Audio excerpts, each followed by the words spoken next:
sectors in the Philippines, and I just want to know your insight towards it. If you think they're gonna be still lagging across the months, or they will recover right away. So there's no right and wrong answer naman, just what your opinion will be on it. I want to start with banking. Context also is, you said it right. There are OFWs that have lost jobs, meaning there might be some people who na pinapadalhan nila that have bought houses or cars that may not be able to pay out their loans, or there might be people that would have bought cars, would have bought houses, that since mas mahina yung income, they might not get that loan also. And in the same way, ganun din, there are entrepreneurs and businesses also that natamaan their ability to pay for whatever loans that they have. Given that our banking system is very, very strong, very, very conservative, what's your sense of how it will be, I guess, in the next year or so? Not too bad, but it will not be too good also. I think the banking sector will be playing safe, be more conservative, and they will probably make more allowances for any eventuality. So they will play safe. And so this is what will restrict them from going very good. But the good thing is that it will not go too bad. You said that they will put measures together, because some of the banks already, they've placed, like BPI, just a few hours ago, I was reading an article that they already placed 20 billion in preparation, that just in case there will be defaults, they have this enough cash just for the possibility of defaults. Highly connected to banking, what about the property sector? I know we talked a lot about its connection already to rentals kanina, but as a whole, the malls, the commercial spaces, they're saying that it will be segmented, like real estate connected to warehouses because of e-commerce will do much, much better, but the ones connected to brick and mortar will be hit. So how do you think it will play out also? I agree with that view. Right now, even for businesses, I would rather do outsource it to somebody. I'm not going to invest. And when we are talking about property, I prefer real estate. Should there be an earthquake and there's a huge crack in my condominium, and if the building is condemned, what do I have? I own a unit, but it's up in the air. If they tear down the whole building, I don't have anything. But land, no matter how cheap it is now, anywhere in the Philippines, it's a matter of time. Why? Very simple. People, the population may grow. Everything may grow except land. Land will not grow. And so the value will increase. So if you want to be sure, as long as you're not in a hurry, just get any, don't care. You don't have to care, oh, this is not prime property. If there's any land, just invest in it. You have spare money, just invest in it. Sooner or later, it's bound to jack up. That is a sure thing. So building, naluluma eh. Madaling malaos, maluma, or whatever happens. But land, I'm more old-fashioned. No? You go for land. We talked about banking, we talked about property. What about oil? Matagal, pero in the manufacturing sector, it might shoot up faster than the other sectors. Travel, medyo might be a while, maybe two more years before things will go back to normal. And oil is a very iffy thing, because it depends on the economy, it depends on the behavior of people movement, travel, the commerce, and things like that. Plus, not to mention that people are developing alternative fuel. This is long haul, but eventually that's a direction. No? One thing that a lot of people are overlooking is water, the utilities. I'm talking about water, I'm talking about food, agri. I believe that should there be war, it will no longer be over oil. It will be over food supply, food chain, and water resources. Because as our economy grows, as the civilization gets more advanced, there's one thing that we can never graduate from, and that is our basic consumption of food and water. And that one, nothing so far, nothing has been done in that sector. So that is a business opportunity for those visionaries out there. What's so interesting though, looking at the GDP, the second quarter GDP, a lot of the sectors were relatively lower, pero agriculture did better than other sectors as well. You mentioned something about travel, especially airline. I've seen disclosures by the government opening up certain tourist spots already. Yeah. Uh, do you think it will go back to the way it was, or until there's a cure, they could open things up, pero it may not be as rosy yet from a business sense? Well, it will be much slower than what the government would like it to be, because like what I said, it has altered the behavior of the people. Now, even if the government has opened up all these sites, travel may no longer be a priority to most of them. For those who can afford to travel, particularly the retirees, they know they belong to the high risk sector. So they may post for a while longer. You're also saying that kasama na rin siguro energy dun, that's relatively safe also as of now, because it's a staple that we all need. What's your sense on retail malls, retail discretionary, especially the ones that yung ginagamit natin when we would go out but we're not using as much anymore? Anything that's selling neckties, suits, shoes, bags. All of these are dependent on the resumption of the behavior of the consumer. And I think they will have to change. Travel things will affect a lot, including those luggages or travel related items. It will, and then with Zoom, now that they have discovered that why do I have to travel all the way? We can just have a meeting, had a conference on Zoom, and instead of me spending 2-3 days flying over to your place and then for a 2-hour meeting and then fly back, so much waste of time. And so even when traveling is normalized, the behavior of the people will change. They will not travel because they have to conduct business. If ever more, it's probably more for, sightseeing, for tourism. Okay. One thing we were talking about the agri earlier is that in the Philippines, I just want to comment, is that I hope that this past 7 months open our eyes to something that we have overlooked all this time. For the longest time, we have been looking around at our neighbors and wish we were like Singapore, wish we were like Malaysia, wish we were like Japan. But we have overlooked the fact that we have something that they don't have. Yes, we may not have a lot of skyscrapers, we may not have those high-tech thing. Look, we have land, we have agriculture, no matter how sophisticated, how technologically advanced they are, people has to eat. And as long as you have the space to generate, to grow food, to process food, you hold the ace. You can actually dictate the price. So what we think to be a problem, to be a burden to us, is really an ace to us that we need to understand and harness that. I hope this time that we said, agriculture sector is faring surprisingly well. It's not surprise at all. And I hope that that should encourage investors as well as government to give more support to that area. We already have it. We just have to harness it, come up with a honest to goodness program and be disciplined to stick to that program. And I believe within 10 years, everybody will be depending on us, at least in our region.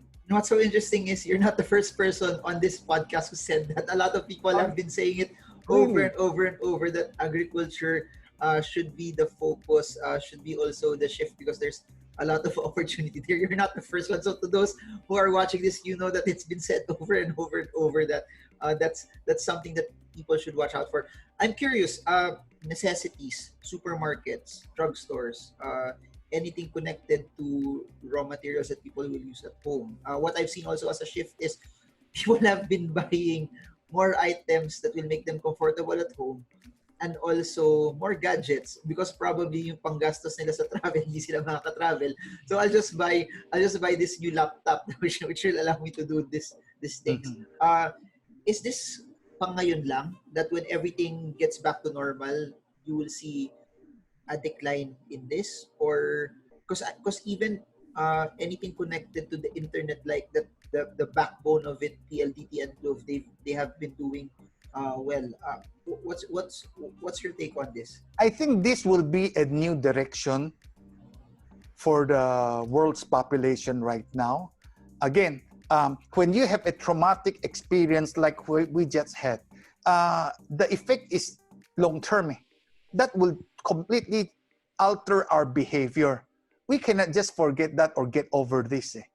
And so people will always remember this, and at least for this generation, that will affect how they do things, how they consume, how they purchase things, their choice of purchase. They will go also more for quality right now. Traditional media, everything right now is also shifting online. What do you think is the future of billboards, radio, uh, TV, magazines, newspapers? Especially now, everything has shifted to Facebook and YouTube also. That is the speed of technology, and that will be the speed of commerce later on. Well, actually, it has already started. And so a lot of these are what we call sunset industries. We hang on to that because of sentimental reasons. But with all these traumas, people will quickly abandon that. If you notice, newspapers are getting thinner and thinner, plus the fact that it's a day old, meaning, right now you get, as things happen within an hour, you get the news. So if you wait for the tomorrow's newspaper, chances are it's already old news. Before you read tomorrow's paper, there will be fresher news that will come out on our cell phone or on social media that we have access to with more pictures, more accuracy. So because of the process of producing all this, it's too slow. It cannot catch up. And so it would be left behind. What about everything connected to logistics? Will they be also in the forefront because everything is e-commerce right now, or they'll just be neutral as compared to other industries, or are they lagging? This will be a very good opportunity for logistics. It will revolutionize logistics. People will try to come up with new ways of improving, coming up with better ways of doing logistics, and overcoming a lot of things, even warehousing, for example, to cut the travel time and the shipping time. They may have come up with some what we call satellite, a network of warehouses, so that instead of from point A to point B, Z, E, D, F, they have scattered the satellite warehouses all over so that they can respond in a shorter time. If I were a person that would pitch a business to you, for example, my business, come to my business, what are the first things that you would look at to say that this is a good investment, or what would you say that this is a bad investment? I have a soft spot for cutting edge. When you are in the security of a tested or a very established sector, you have already lost the innovation or the ability, because you are resting on the momentum of that past success. And so chances of growth may not be very dramatic. But whereas, of course, the flip side of this is that the risk will be quite high. Yes. But then again, that's when we look at the fundamentals, we look at the people, we look at the service or the product, we do at the delivery, and then the growth, the space for growth. Plus, it should not be too advanced ahead of time. No, it should be something foreseeable future, not, let's say, 20 years from now. Like if you're talking about flying to Mars, well, this will take probably 5 years, 10 years from now. So I would prefer something more intermediate. About driverless cars? Well, actually, in some cities, it's already operational. There will still be need for cars with drivers because, again, it's the behavior of the people. I want to stop here. I want to buy something. You know, when you go for a driverless car, you have a set designation and you can probably not change along the way. So again, what controls that is not the technology, but the consumer behavior. I learned a lot from this. I hope you guys learned a lot also. By the way, Willie Chua has also a book. Is it still sold via National Bookstore or is it online? Is it online already? Distributed through National Bookstore, but I don't know if they keep replenishing that. That might be a bit slow, especially with the current situation. I think Lazada and Shopee had that. I just don't know if it's all the titles. I'll try to put the link below, guys. I'll search for it na lang online. And then if you want to know more, super amazing insights about life in general in your books. That's why I'm a fan, because the content on the books are so amazing. Just to put this to a close, I guess wrapping up everything that we talked about, from we looked at the macro into how you can analyze companies also. For some people, this is a year that they want to forget. What can you encourage them on, that all hope is not lost, that it's not yet over? I think this is a great year. This is a greatest year that in my lifetime, at least, because, you know, of the discontinuity that took place. A lot of things that were institutional suddenly. So when that things gets disrupted, you are talking about a search of opportunity. Suddenly, everything is possible. That frees us up from certain mindsets, certain way of doing business, certain way of investing. It frees us up. Though, you know, we're given a brand new, a blank piece of paper. What is important is, what did we learn this year? I believe that in the future, all those new billionaires and millionaires will always look back to year 2020 as the turning point in their lives. Some of them may be traumatic, but that is what jolted them out of realization that, hey, I've got to change the way I think. I've got to change the way I look at the market. I got to change the way I conduct business. And so I think this will be instrumental in that. And so this is actually a good year. Right now, it looks like a year we want to forget. But the impact will take years for us to appreciate. That we will always say, it was actually that year that changed my outlook, changed my attitude, changed my, you know, a lot of things that they will point to this year and give credit to this year. That suddenly all the sacred cows were taken down. So this is a good year. Don't hate it. Just make sure that you don't get out of 2020 without any lessons.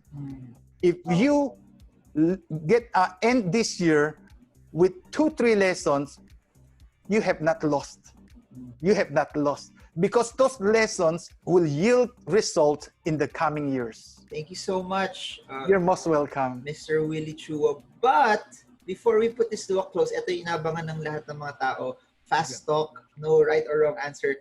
Just pick one over the other. Penthouse in the city, mansion in the province. Mansion in the province. 50 million pesos doing what you love, or 500 million pesos doing something that you don't like? 50 million doing what I love. Long term, short term? Long term. Fitness or finance? Fitness. Jollibee, McDonald's? Jollibee. Realistic, optimistic? Optimistic. Cut loss or hold? Cut loss. Love or money? Love. Win one time, big, or win small but repeatedly? Win small but repeatedly. Bitcoin or gold? Gold. US dollar, euro? US dollar. Cash flow or growth? Growth. Defensive or offensive? Offensive. Thank you so much, Mr. Willie Chua. Thank you so much. I hope you had fun also. And if you guys have questions, put them in the comment section. And if you guys learned a lot, also put it in the comment section. I learned a lot. And everyone, I hope this video helps you trade well, trade strong, trade smart. See you all again soon, guys, and God bless you all.